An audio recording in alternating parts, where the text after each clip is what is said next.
welcome back. And always the nicest crowd. We love, yeah, we do have some crazy crowd. It's always great to see you. Great to see you too. Since you were last time, we were talking about the show that you produced and starred in called Fellow Travelers. Yes. And you got rave reviews for it after that, and then you won a Peabody Award. Yeah. Congratulations, dude. That's massive. That's a real award. I had been behind the project for years before it even made it to the air, so to have had that kind of a response was like more than a dream come true. That's a big deal, bud. Congratulations. Thank you for coming back. I want to get into the new show that you're doing. Yes. But I also want to ask you about cold plunging and why and what's going on and yeah, what.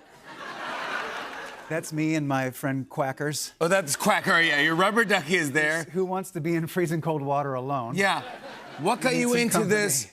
Talk to us all about cold plunges. I started following this guy, Wim Hof, who's basically like a Scandinavian caveman. Yes, I know, yes, I've seen this guy's thing. We all got a little crazy during the pandemic. Yes. And, but that's what I saw him too. Yeah, and so I started doing the cold showers, and then I actually had like a cattle trough in my backyard that I repurposed as a cold plunge, and then that got real mossy and funky.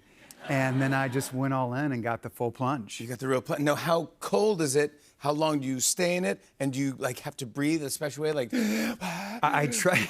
Like that's what he does, right? You go like, that's exactly that. Yeah. I'm kind of a wimp. Honestly, I have it at the highest setting, which is 50 degrees, which is still pretty cold. That's freezing. But I have friends who do it at like 35.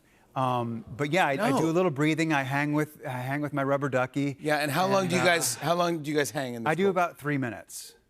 Okay, it's not bad. I think I could do 3 minutes. Yeah, I just sing a song to myself or try not to black out. Yeah. But what does it do for you? I mean, when and what time of the day do you I always have to do it in the morning. I get the biggest endorphin rush. I feel so good. I feel like it's helped with my immune system. Maybe that's just what I tell myself. Like since you've done this, you've not been sick? Yeah, I feel like I've been sick less, I would say. But more importantly, I just feel good all day long. Wow. Yeah. All right, I'm gonna do this. I think if you almost die, your body's like, hey, you should appreciate life more. It's like people skydive or cold plunge. As always, consult your doctor before you. Oh, that's a very responsible man. Thank you very much for doing that. That is true. Just saying. Just saying. Let's talk about your new series, Mid-Century Modern. Yes. By the way, gosh, it's so funny. It's fantastic. Thanks. But I also, you're getting back into the TV thing because White Collar was a big deal. Yeah. And it was 6 seasons. 6 seasons here in New York City, baby. Yeah, I know. That was a good show. And I love it, and a good premise. Yeah. Would you ever think of maybe reuniting or bringing the show back? I would do it in a heartbeat. You that would. was my first television family. You know, like SNL was your first television family. I'm still good friends with all of them. We have dinner. We're on a text chain together. Oh, I would love to see that. Yeah, so to get to work with them on anything. No, not the text chain. I'll show you. No, trust me, I already on the text chain. I already read it. Yeah, But it's okay, yeah, it's going all around. Spying on it. Everyone's on it. Yeah, but I would love to. You know what? But those decisions are kind of above my pay grade as to whether or not. No, but come on. All right, White Collar guys, come on, let's get on this. Let's bring it back. I'd love to see it. Me too. But now, Mid-Century Modern, this is all out funny. It's the team that brought you Will and Grace. Yes. It's Jimmy Burrows directing. James Burrows. Oh my episode. gosh. Legend. He directed Cheers. All the way back to Mary Tyler Moore. Every episode of Friends. Every episode of Will and Grace. Frasier. He's the best to ever do it. Icon. James, and also. And one of our all-time favorites, Nathan Lane, is in the show. He's our fave.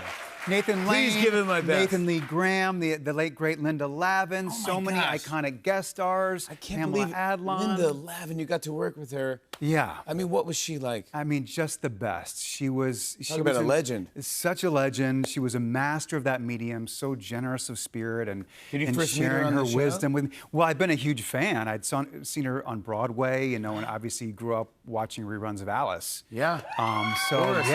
Okay.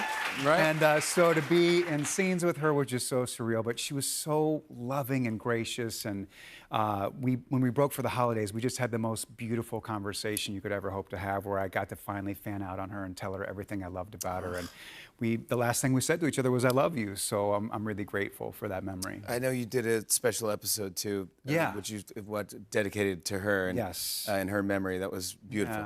Yeah. I'm happy you guys did that. But I love to watch like great. Can I give Nathan Lane some flowers? Yeah, Because Nathan Lane is like, I mean, I was a pre-Birdcage Nathan Lane fan.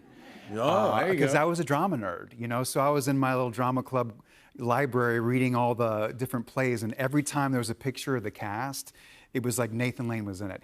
I was like, who is this person who is American theater? And to get to work with him, he's just a dream come true. He's just He nails everything he's he does. so hilarious. He's so good. He's so gracious. He's so kind and humble. He can be dramatic. He was funny. I mean, Yeah, Only and Murders in the Building was fantastic. Yes. He's And just- before every episode, we're like all holding hands behind a curtain, like nervous to go on. And I'm like, I can't believe I'm having this moment with Nathan Lane every week. You know, it's wild. Good. Yeah. How do we set up Mid-Century Modern?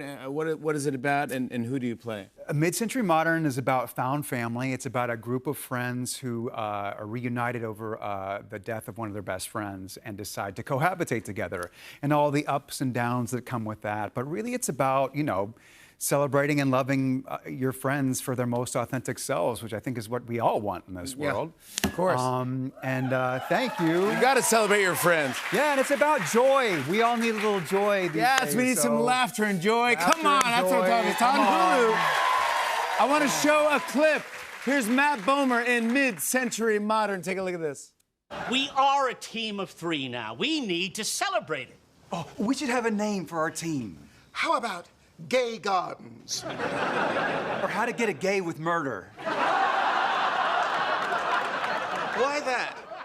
I thought we were just putting gay in shows we like. Wait, I've got it. Desert Queens. I don't know. Me either, right? We'll vote on it at our first official Desert Queens family meeting. Good idea. We can vote on all decisions equally. Yes, but not the name. Can I be the sexy secretary? At 5 o'clock, I'll pull the pencil out of my bun, take my bra off through my sleeve, and make you all Manhattans. Sure. We'll have to run it by Brenda in HR, but I love it. Oh, Matt Bomer, everybody.